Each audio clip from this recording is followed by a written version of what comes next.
Hey everybody, it is Thursday, March 7th, National Cereal Day here in the U.S. You're listening to the mo.news podcast. I'm mo.news. And I'm Jill Wagner. This is the place where we bring you just the facts. And we read all the news and read between the lines so you don't have to. Some of you may be listening to this while eating a bowl of your breakfast cereal, or as Kellogg's would like you to do, have a bowl of cereal for dinner.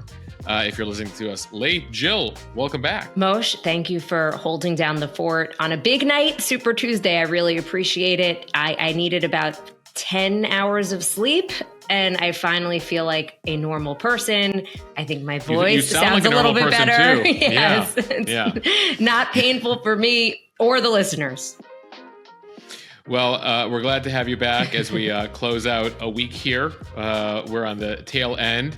As we like to say here on the pod, Jill, it is Friday Eve. That's right. Happy Friday Eve, everybody. We're almost there. And we have a lot of news to get to today. All right, so here are the headlines, starting with politics. Some Super Tuesday fallout. Nikki Haley officially suspending her campaign, setting the stage for Trump versus Biden, the sequel. And Michelle Obama's office setting the record straight about a potential White House run for the former First Lady. She had to say it. Too many of you kept trying to push the rumors. We'll tell you what Michelle Obama is saying about running for president.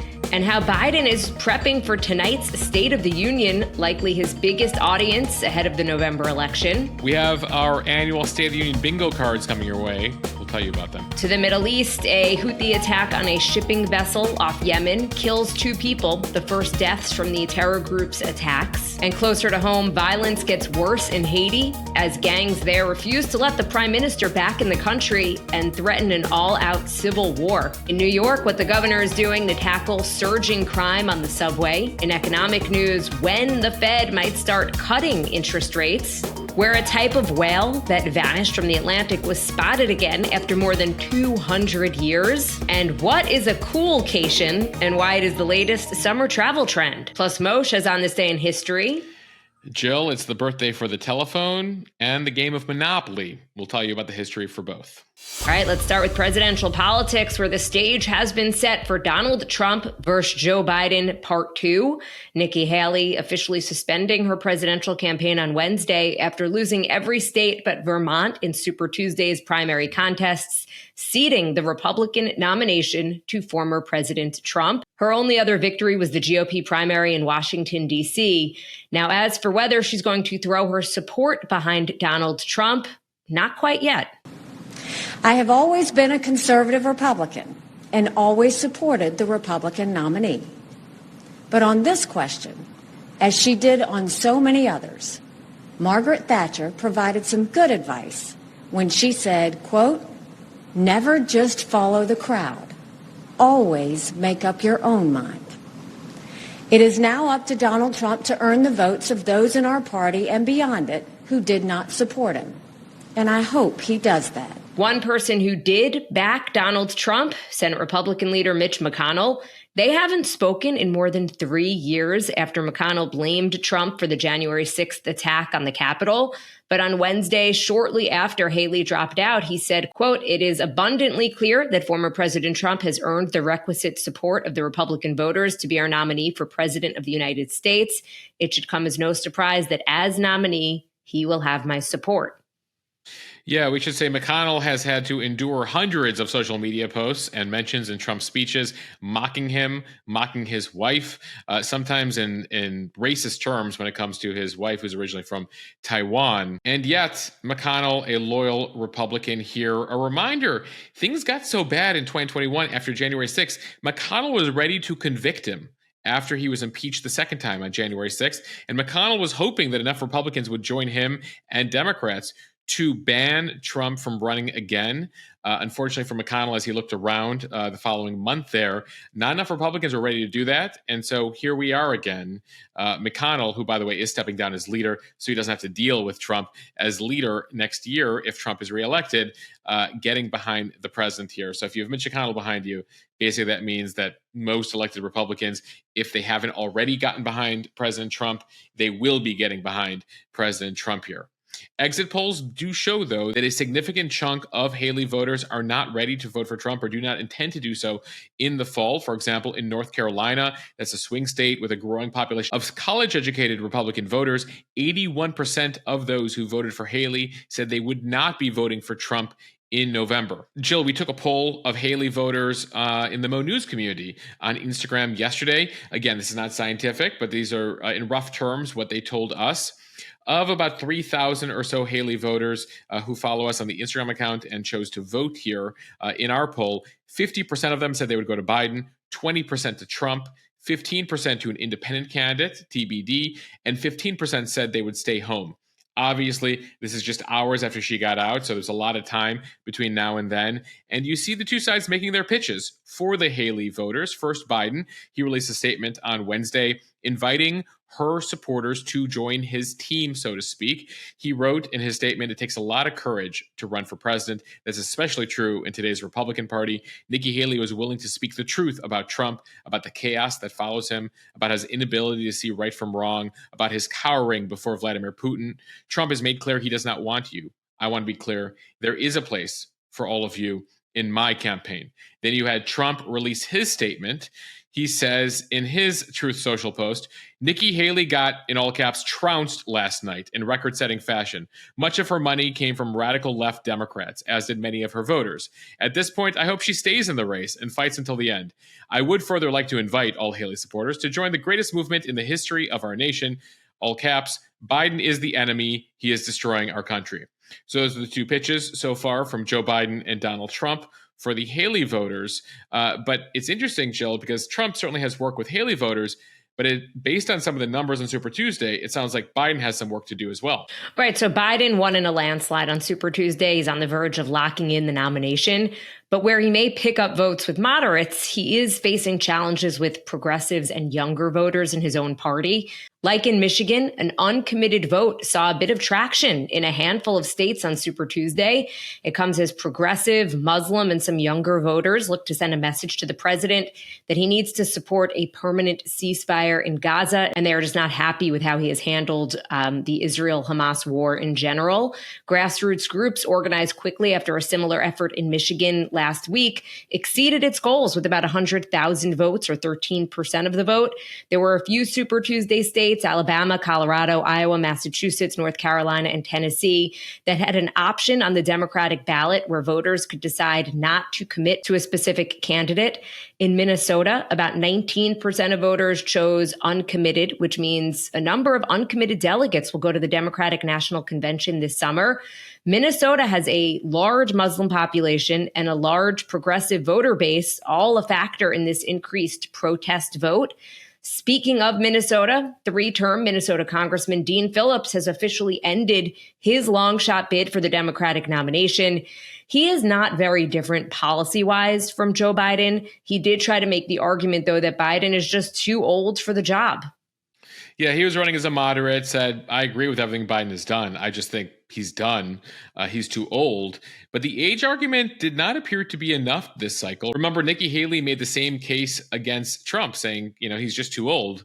I agree with him on some of these matters, but he's divisive and he's old. Dean Phillips said, Biden's old, and it appears there was only a certain percentage of voters that really are voting on that factor. And so now in the fall, we'll have a 78-year-old versus an 81-year-old on the ballot. And despite people's complaints, it did not appear they were ready, at least in the two parties, to take up the younger options. Going back to the whole uncommitted situation, there's a lot of back and forth going on within the Democratic Party about how meaningful this is.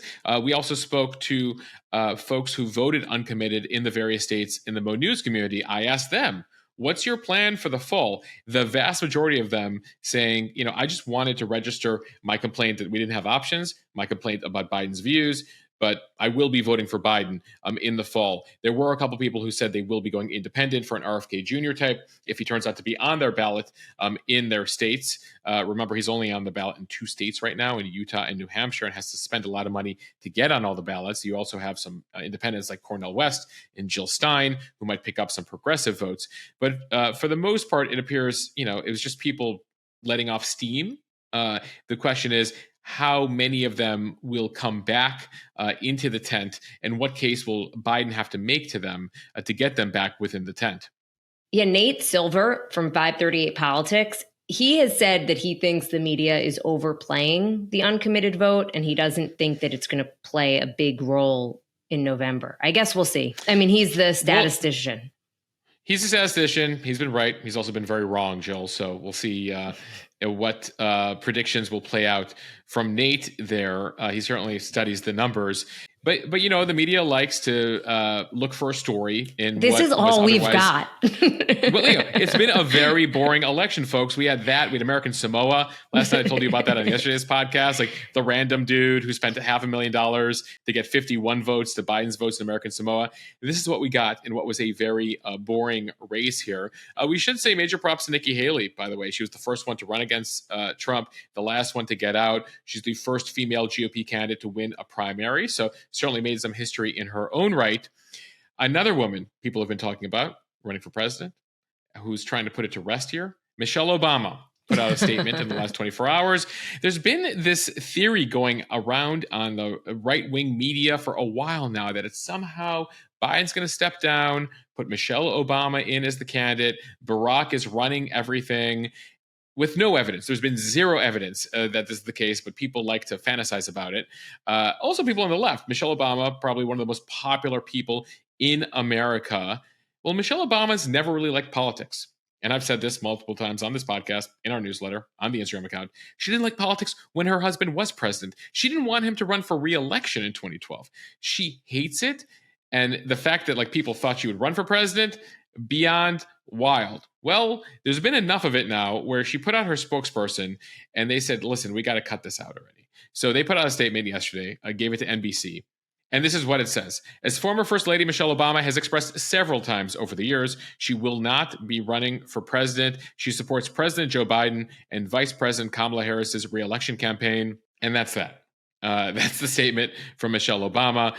People around her saying she will play a smaller role than her husband. Again, given that she does not like politics, she does not like it. She's enjoying being a media executive with her podcasting and continuing her post-White House career. So that's where we're at on that. She did tell Oprah during a Netflix special recently, politics is hard, and the people who get into it, you've got to want it. It's got to be in your soul.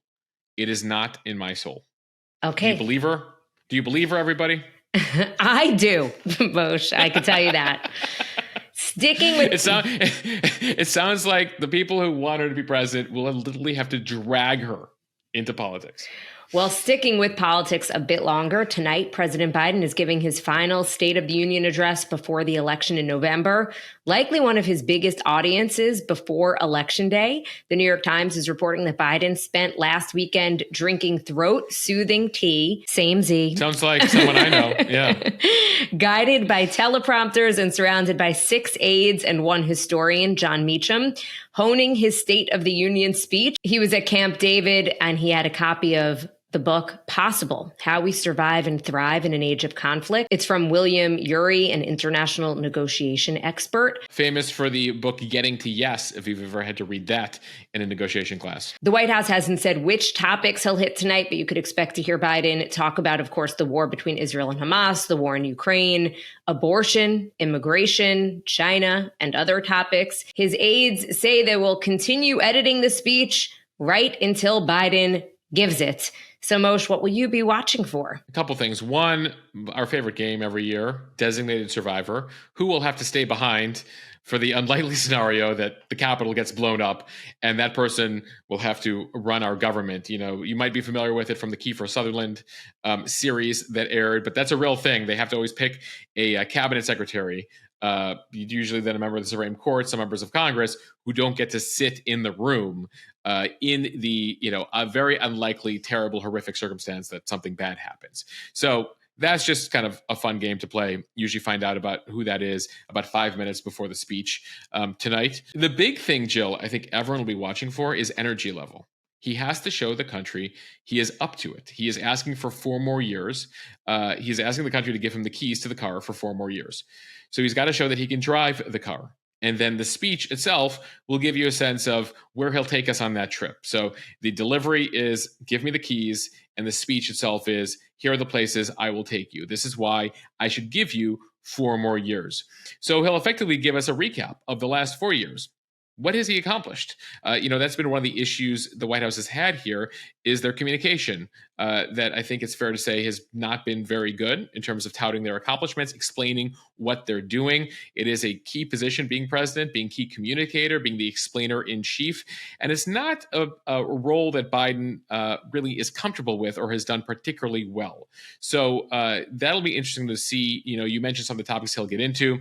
One of the other things we'll likely hear from him, how he has represented the average American and how he has saved them money through eliminating junk fees, credit card fee announcement from this week that they're capping credit card fees, late fees at $8, all the various things that he's doing to try to represent the American consumer, the accomplishment to bring down inflation, and of course, it'll be very interesting to hear him on immigration because he knows how resonant that issue is. We talked about his trip to the border last week.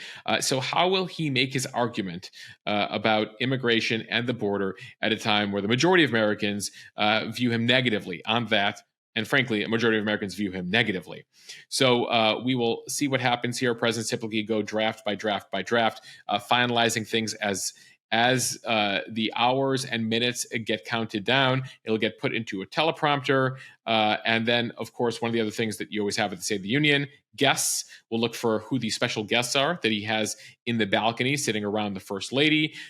Typically people who are important for various points that he's making. I understand that among them will be an Israeli hostage who was released in November, who will be up in the balcony among other special guests. And Moshe, in what has become a mo.news tradition, we're going to be putting out 2 State of the Union bingo cards, a real one and just a fun one.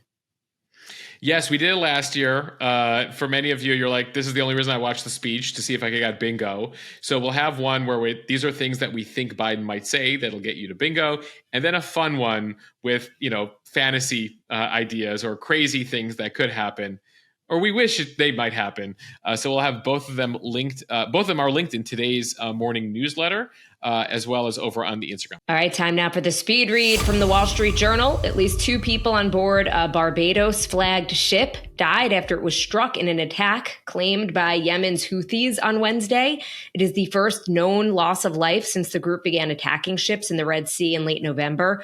The bulk carrier caught fire after being hit by a missile, forcing the crew to abandon the ship. At least 2 people were killed in the attack. That's according to the UK Embassy in Yemen.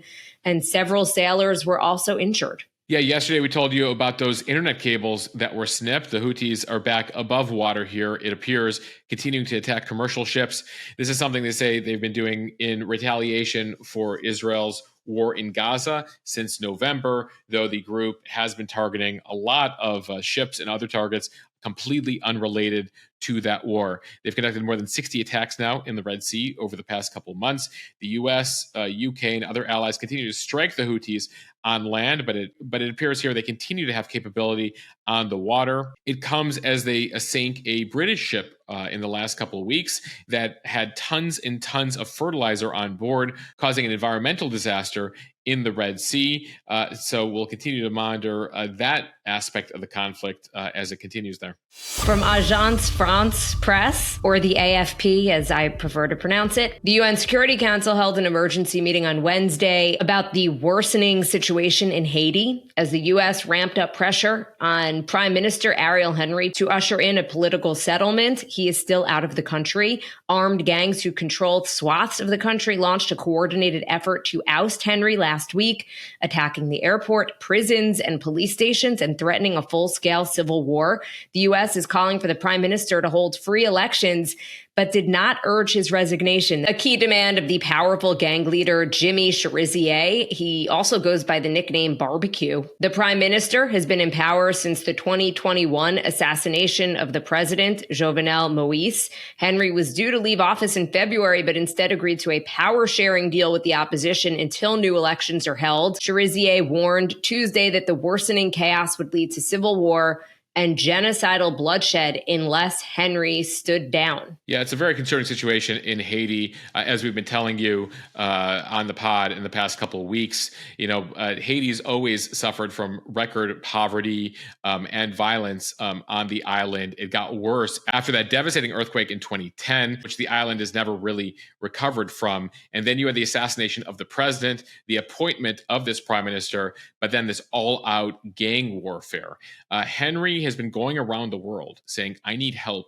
Gangs control 80% of my capital. I don't have the military and police to deal with them right now. So while he was out of the country, the gangs seized the airport and they have blocked him from returning to Port-au-Prince, the capital of Haiti. The neighboring country, Dominican Republic, also rejected Henry's plane from landing there. So Ariel Henry landed in nearby Puerto Rico on a different island and has been trying to find alternate routes to get back into his country, again, of which he is the prime minister of. But the gangs here control a lot. We told you over the weekend about their prison break, letting out thousands and thousands of gang members from prison over the weekend. And the gangs here, led by this guy, again, he seriously goes by the name Barbecue.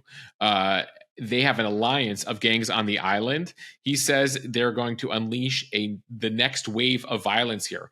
If the prime minister comes back, they've attacked police stations. They're looking to abduct and kidnap any members of the police as well as leadership, police leadership right now. And so you have this request by Haiti saying, world, please help us. The U.S. right now saying they're not going to send U.S. troops into Haiti to help with this, but potentially as part of an international coalition. Kenya has offered to lead that coalition. But the timing here is a question, and things have really escalated here while Henry's been outside the country. All right, now to a local New York story that's getting a lot of national attention. This from NBC News in New York. The governor and head of the subway system outlined sweeping new state efforts, including deploying the National Guard to address rising subway crime in the city. Governor Kathy Hochul announcing her new 5-point plan, which includes adding state personnel to help with the NYPD bag checks, proposing a bill to allow judges to ban more violent offenders from the subway system, and adding new cameras for conductor cabins. Now, in terms of personnel, we're talking 750 National Guard members and 250 personnel from MTA and state police. Wednesday's developments come on the heels of New York City Mayor Eric Adams' announcement about enhanced bag checks at certain subway stations starting this week.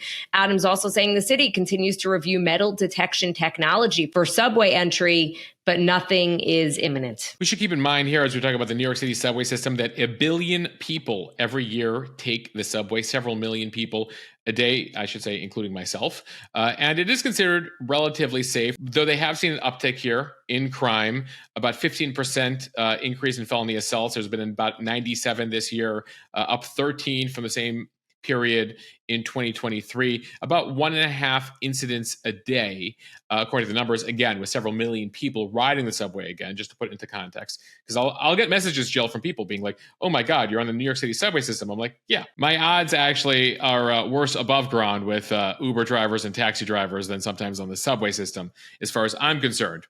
Needless to say, though, at the same time, clearly here, the state and the city taking this seriously with some incidents of attacks on MTA workers, on subway workers, as well as a handful of pushing incidents of passengers. Last year in 2023 was the highest number of subway assaults since the 90s. And that's actually the last time that we saw bag checks and some of the things they're implementing here. So clearly here, the state and the city trying to assuage the concerns of locals as well as tourists. Of course, New York City being a huge city for tourists and business people. Some economic news from CNBC. Fed Chair Jerome Powell on Wednesday reiterating that he does expect interest rates to start coming down this year, but is not ready to say when. Appearing before Congress, he said the Fed is still focused on the risks that come with inflation, and he doesn't want to ease up too quickly. The goal is to move toward 2% inflation. We're still at about a 2.4% annual rate, even higher when taking out food and energy prices, but it is much lower than we saw in 2022. Again, still not quite at the target. The Fed is trying to do a balancing act here. So they don't want to lower rates too quickly and risk inflation getting worse. But if they wait too long to make the cuts, it could pose a danger to economic growth and the job market. Oh, the perils of being an economist with the world's largest economy. manipulating the world's largest economy here. They have the Goldilocks problem. They want it to be just right, not too hot, not too cold. And the numbers show that they got it right on the way up, as in they increased interest rates at a pace that was successful in bringing down inflation without putting the economy into a recession. And now they got to do the same dance on the way down. How and when do they lower the rates to, again, ensure they don't put us past an economic abyss of sorts? And that is what Jerome Powell and the folks around him at the Federal Reserve are focused on right now. One of the challenges, of course, is also presidential election year. So if you recall, especially during the Trump era, he would go after the Fed for decisions they would make. Biden, not so much in terms of open criticism of the Fed here. But you have seen some Democrats, including Liz Warren over in the Senate, calling on the Fed to reduce interest rates here, especially given the impact high interest rates are having on lower income families. So the Fed tries to stay out of politics. They work independent from politicians. And yet, because we're in an election year, politics will certainly be ever present as they make their call. From Yahoo News, a rare whale that has been extinct in the Atlantic Ocean for more than 200 years was recently spotted in the water off the coast of Massachusetts. This is according to the New England Aquarium, whose aerial survey team confirmed the sighting of a gray whale in the Atlantic about 30 miles south of Nantucket. It was on Friday, March 1st. One of the researchers at the aquarium said, "I didn't want to say out loud what it was because it seemed crazy." Another researcher who was also on the plane said, "My brain was trying to process what I was seeing because the animal was something that should not really exist in these waters. We were laughing because of how wild and exciting it was to see an animal that disappeared from the Atlantic hundreds of years ago." Yeah, a bunch of them were in this plane and they're like, "Oh my God, like, please keep doing loops over this. Like, we have to make sure what we're seeing here is what we think it is." Gray whales, by the way, are typically found in the North Pacific Ocean, and they are distinguished from other whale types because they lack a dorsal fin, they have gray and white skin, and they have a dorsal hump with pronounced ridges. These scientists tell me, don't think, some people are like, "Moshe, how do you know that?" I was like, I don't know that. It's not just politics that you get with Moshe. It is biology, it's science, it's everything. Oh, wait for it. There's a piece of what I'm about to say here that I actually do know. Descriptions of gray whales I did have to look up. Based on what we understand here, the gray whale effectively disappeared from the Atlantic Ocean by the 18th century. This is a couple hundred years ago because humans killed them off. There were massive whale hunts, and effectively we, humans, ensured there were no gray whales in the Atlantic Ocean. But one of the theories now as to why gray whales have returned: climate change. An ice-free passage, we told you about it on yesterday's podcast, in the Arctic is now ensuring that whales are able to go from the North Pacific into the North Atlantic through ice-free waters, and now they're appearing in the Atlantic Ocean. So that's something that was not possible until recently, but now that we have some of these ice-free summers or nearly ice-free summers, the whales appear to be traveling in between. Jill, my regular reminder here, I think I've said this a couple times on the podcast, how important whales are to the environment in fighting climate change. This is something we addressed on a podcast recently. But believe it or not, folks, whale poop is super, super important to cutting down carbon dioxide from the atmosphere. So whale poop is nutrient rich. I bet you didn't think you were going to get this on today's podcast. And they boost plankton blooms in the ocean. The plankton is very effective at capturing CO2 and then putting off oxygen into the atmosphere. In fact, phytoplankton, which again uses whale poop as fertilizer, captures 37 billion tons of CO2, which is 4 Amazons worth. The entire Amazon rainforest, times 4, that's how much CO2 is being taken out by phytoplankton in the ocean. So more whale poop helps more CO2, helps the phytoplankton take out more CO2 and produce more oxygen. This is the whale poop. So this is why whales are important and why we should ensure that we are preserving our whales, taking care of our whales after, by the way, humans have killed about 97 to 98% of all whales on Earth. By the way, when whales die, they sink to the bottom of the ocean, and they also take in a lot of CO2. So they are among the things that are key to fighting climate change here, much more significant than planting trees or even 1,000 trees. So that is something I discussed on a recent podcast. We did an interview with Paul Nicklin and Christina Mittermeier Mittermeier, who are incredible wildlife photographers and environmentalists. We'll include the link in the show notes to the discussion of the oceans, but also an even better explanation, because I learned this from Christina Mittermeier, of the whale poop, of the impact of whale poop. I just Googled whale poop while you were talking, and the first thing that came up was whale poop perfume. That's weird. I don't know about that, Jill. And I don't know why that was the first thing that came up. But, but I will tell you, really important for phytoplankton. That's what I do know. From Axios, summer vacations in colder climates like the Arctic are getting more popular as people turn to Coolcations to avoid record-breaking heat. Condé Nast Traveler named Coolcationing one of the biggest travel trends to expect in 2024, noting that heat waves are making a summer vacation in Norway seem more appealing than one in Sicily or southern France. The magazine says booking travel in temperate destinations also has the benefit of cities being less crowded, at least for now.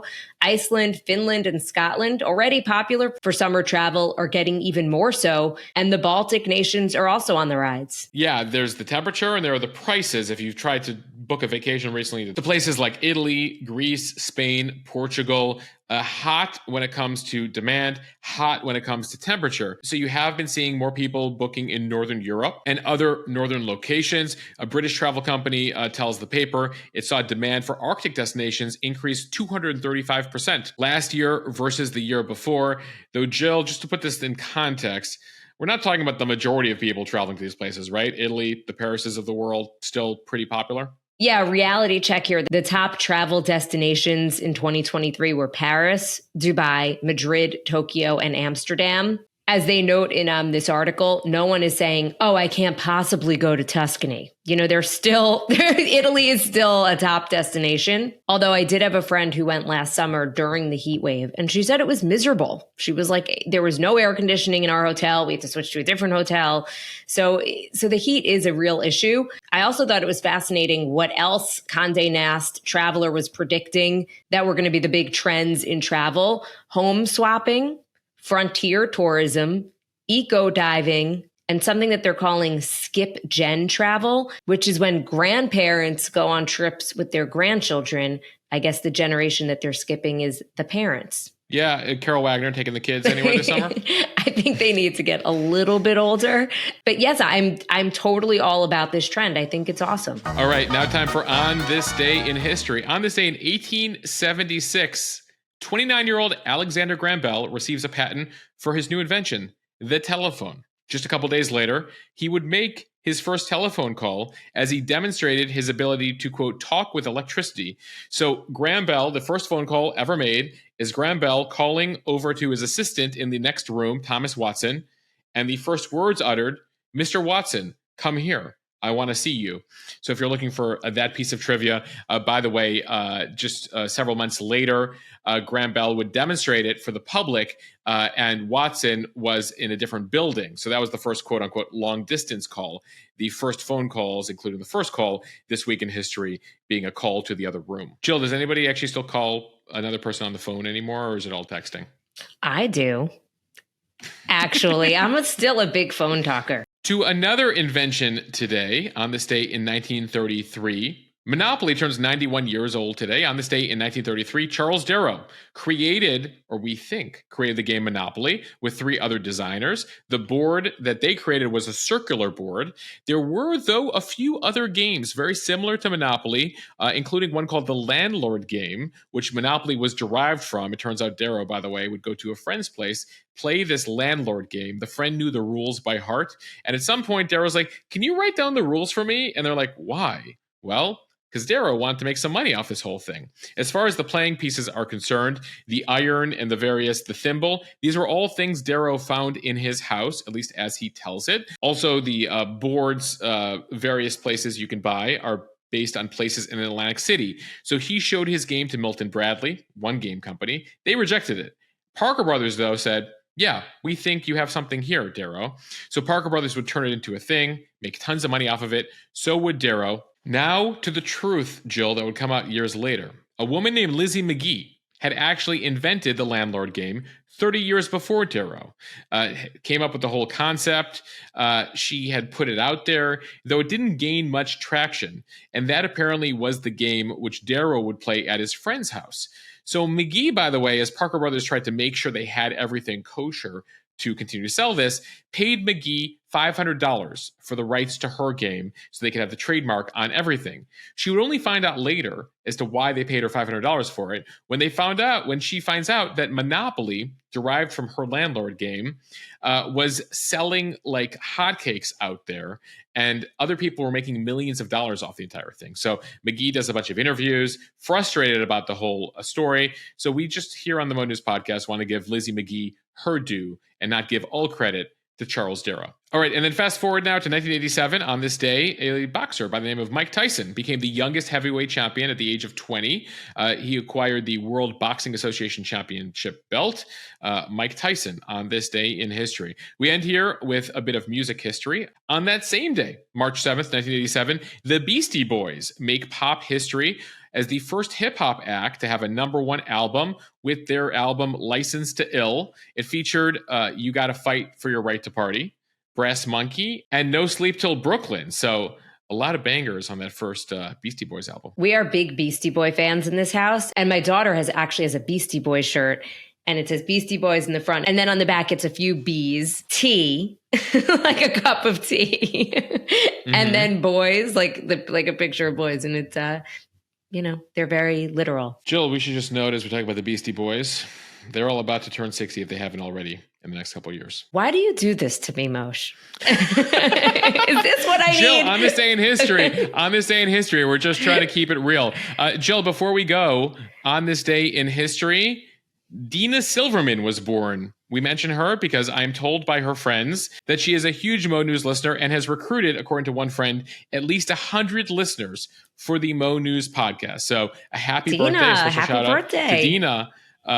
If you claim to also have recruited 100 listeners for the Mo News podcast, you too will get a shout out here on the Mo News podcast. Well, Dina, happy birthday. And thank you so much. We appreciate the support. And we also want to thank everyone else who is listening to the Mo News podcast. If you like what you hear, share this with your friends like Dina. It will help us grow. Follow us and subscribe so you don't miss an episode, and review us in the App Store.